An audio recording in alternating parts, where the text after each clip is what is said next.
Halo kawan-kawan, selamat datang di channel MF Movie.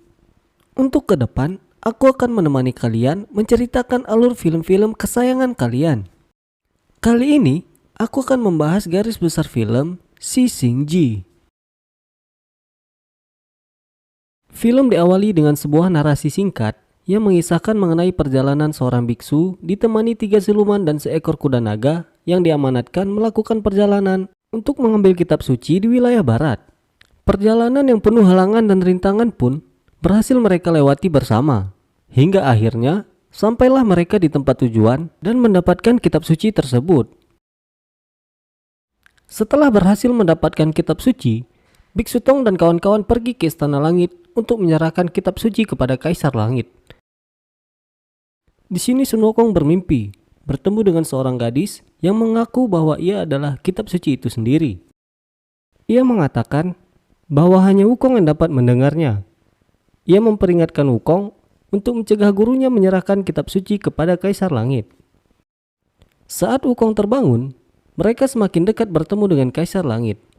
Tiba-tiba Wukong mendengar suara dari kitab suci itu yang mengatakan bahwa waktunya hampir habis.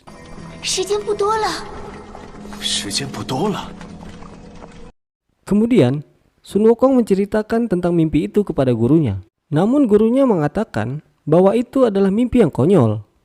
Sun Wukong yang sangat yakin dengan mimpinya itu mencoba merebut kitab suci dari tangan gurunya. Namun usahanya gagal.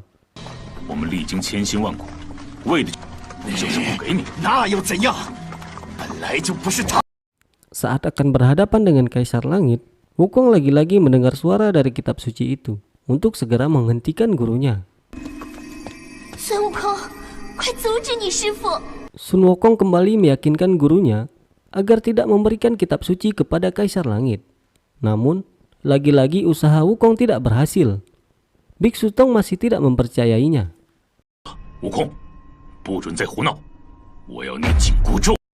Saat Biksu Tong akan menyerahkan kitab suci, Sun Wukong kali ini berhasil merebutnya.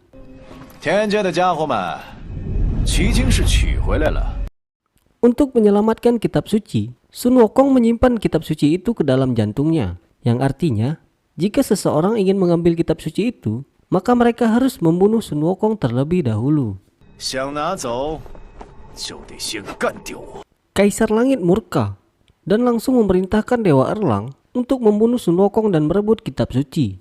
Biksu Tong meminta Wukong untuk tidak membuat onar dan menyerahkan saja kitab suci itu. Dia menganggap Wukong telah menyia-nyiakan kerja keras mereka selama perjalanan ke barat untuk mendapatkan kitab suci. Sun Wukong yang keras kepala tetap pada pendiriannya. Ia meyakini bahwa apa yang ia lakukan adalah sebuah keadilan. Pertarungan antara Sun Wukong dan Dewa Erlang pun tidak terhindarkan.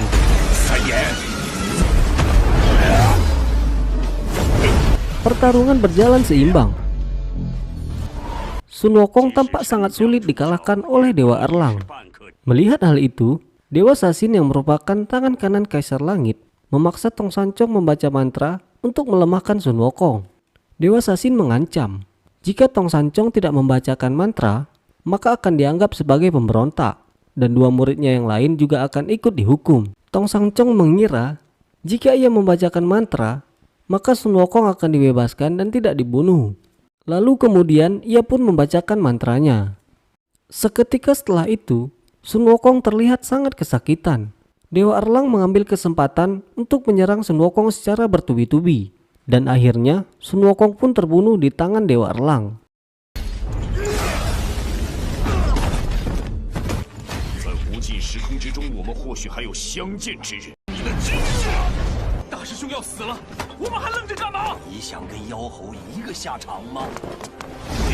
Sun Wukong sangat kecewa kepada gurunya karena tidak mempercayainya dan malah mengkhianatinya.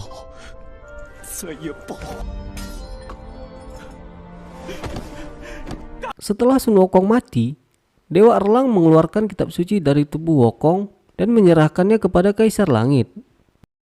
Tong Sancong merasa dikhianati oleh Dewa Sasin. Meski telah membaca mantra sesuai dengan keinginan Dewa Sasin, Sun Wukong pada akhirnya tetap dibunuh.